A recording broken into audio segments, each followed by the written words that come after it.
Hey there, CIS 276. This session, although it's session 9, we're going to use it as the midterm. Chapter 4, it turns out, is a really good dividing line between what we do in 5, 6, and 7 and what we've done essentially with 2, 3, and 4. It is also true that, 3 chapters for the real work of the first half of the semester and 3 chapters for the real work for the second half of the semester is nice and symmetrical, and it talks to my OCD.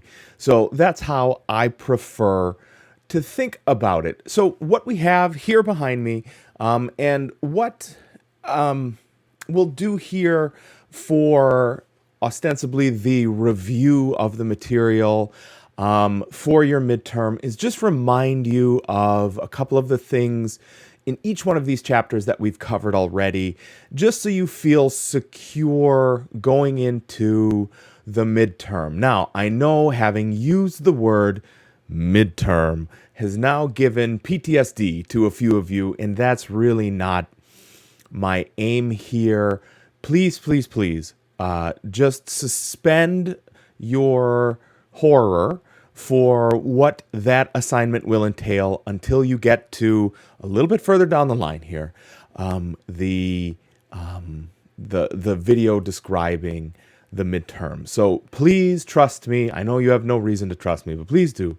When I say just it'll be okay. So here for chapter 1 and the review, I just want to point you at a couple of things that by now it seems like we've covered about 1,000 years ago, and probably it makes sense to go back over. Do remember that we have the idea here of hardware and software. So hardware is all of the things that you can physically touch in a computer system. So it would be here my camera, it would be here my microphone, it would be here a light, it would be here a monitor. They are the things that you can actually tangibly interact with. The software is everything else. It's everything that makes me be able to connect my camera to my Mac over here. It's everything that allows me to interact with the Mac using the keyboard I have over here. So everything we do in C++ is going to be software. And remember that C++ strikes for us a nice balance between the high level and the low level software. So very, very high level software needs something to intermediate. It needs something like a browser, or it needs a server in a browser in order for us to interact with it. A very, very low level programming language would directly or very, very nearly directly actually interface with your hardware. And C++ strikes this sweet spot right there in the middle, where we really do have the opportunity to interact directly with hardware when we create our software. And you've started to see this already. We've started to see memory addressing, perhaps when we haven't quite remembered to initialize our variables. We've already used the cout and the cin statements to effectively communicate with the user using hardware. So these are things that we've already done. We've talked about other programming languages, even right here in this review. And those are worth remembering, that C++ isn't the only one, but certainly that many, many of the other programming languages that maybe you've come into contact with will have a direct descendant, or is rather a direct descendant from C++. Remember that at the core of what our developments do, really what we're looking at is a pretty simple interaction. We are using algorithmic design.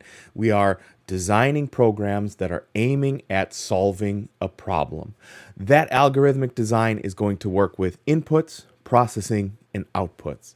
And about all that's it.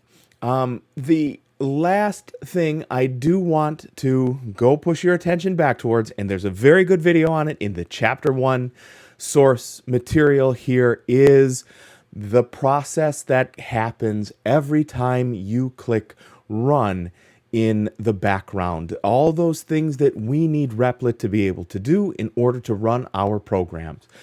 Take a look back at that. It will map you back towards a page here in chapter 1. It probably gets mentioned again. A big hint. So that's really it for chapter 1.